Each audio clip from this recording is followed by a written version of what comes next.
Psst, check this out. Hey there, welcome to another episode of the Back Channel. In today's episode, I want to warn founders against one of the traps that really annoy me. And it annoys me probably a lot because I kind of fall into it as well, which are adverbs, actually modifiers in general, when it comes to the language you use, building blurbs, writing emails, developing fundraising pitches. Now, this is a common trap for high achievers to fall into because they were probably A students in high school, and A students in high school generally learned big vocabulary words, SAT words, and wrote essays that were flowery and ostentatious. This is the type of language that not only will hold you back in fundraising, but actually might actually like super ding you in terms of the signals and the alarm bells that go off in investors' heads when they read things. I thought about this in particular as I was reviewing a founder's blurb that they wanted feedback on, and it just gave me shivers when I read it. I'm going to give you a version of it that has been anonymized, but you'll be able to understand the elements that you might be employing in your own blurbs, and I'll be able to point out what you really should not do. So here it is. Falcon is unlocking the tremendous latent potential of built environments to deliver embedded sensor systems, aka smart layers, to enhance, optimize, and transform physical spaces, and later transform entire infrastructure networks.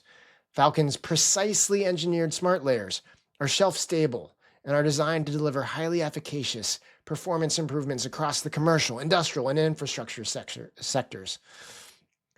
Falcon's smart layers are of the highest quality, extensively validated, operator and integrator recommended, standards of the utmost and highest certification, industrial grade components, precision manufacturing. Falcon's AI platform enables customer advocacy and rapid solution development, resulting in flywheels of growth. Falcon is de-risking product development, regulatory approvals, and capital needs by leading with validated infrastructure solutions, et cetera, et cetera. Now, what are the problems here? The founders I see that do best in company building and fundraising have a secret weapon. Their secret weapon is a community of people, of experts, of peers in the startup industry that they can ask for help from at any time, guide them through processes like fundraising. I wanted to make that easier for everyone else to have access to by building the Adamant Fundraising program and community. This gives you access to 75 different training videos around the fundraising process to give you that expert starting point around how to actually execute fundraising, and then access to a community where we host live pitch deck teardowns and office hours every week to make sure that you can ask the minute questions on how your deck should be better, how you should reform your strategy, how you should answer investors who are reaching out to you that you don't know how to answer. So if you want to check that out, if you want to get the secret weapon that I think a lot of the best founders have, check out adamantfundraising.com and join us today. Well, especially in early startups, before there is any sort of data to fall back on that would back up all these flowery modifiers and adverbs that are being used, it feels like such a smokescreen, and an alarm system will go off in every VC's heads of like, what are they hiding? Just tell me what you do. Like, just tell me what you do so that I can evaluate whether or not I think it has a place in this world. When you have words like tremendous latent potential, resulting in flywheels of growth, highly efficacious performance, it just screams I'm being sold something that doesn't actually work.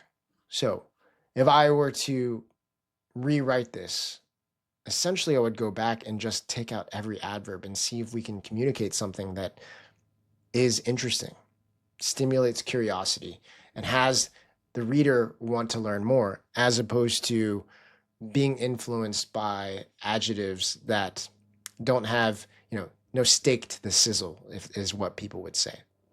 So I would highly recommend you try to avoid adverbs, try to avoid SAT words, and when in doubt, go back to your AI of choice, your chat LLM of choice and say, hey, can you dumb this down to an 8th grade level? Can you make this more simple? Can you make this more straightforward? I guarantee you that will create a better outcome than winning some English essay prize and adding the most ostentatious descriptive words that you can come up with. And also, by the way, marketing terms, creating your own marketing acronyms that don't mean anything to anyone. Go super simple. Try to describe what you do, why it's important, and then have the actual conversation with a VC unlock all the cool stuff that you're actually doing. All right. I hope this is helpful. I hope it didn't crush some of your dreams and destroy some of the poetry that you've written and spent so much time crafting for your blurbs. But I guarantee you, if you listen to this lesson and you actually apply it, the outcomes will be much better. All right. Thanks so much, and I'll see you on the next episode of the Back Channel.